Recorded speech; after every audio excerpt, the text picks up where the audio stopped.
10वीच्या 90% विद्यार्थ्यांना वाटतं की अहवाल लेखन निबंध लेखन सेम आहे, पण नाही.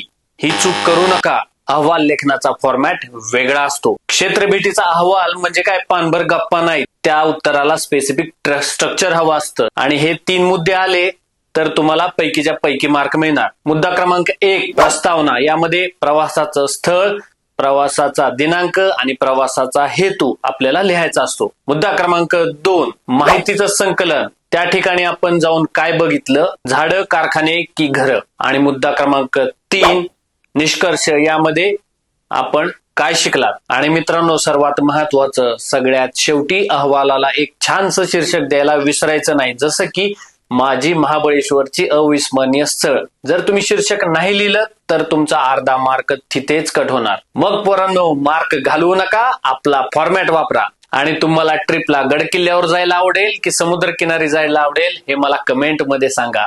अशाच नवनवीन माहितीपूर्ण व्हिडिओसाठी आपल्या प्रशालाच्या YouTube आणि Instagramच्या चॅनलला सबस्क्राईब आणि फॉलो करायला विसरू नका.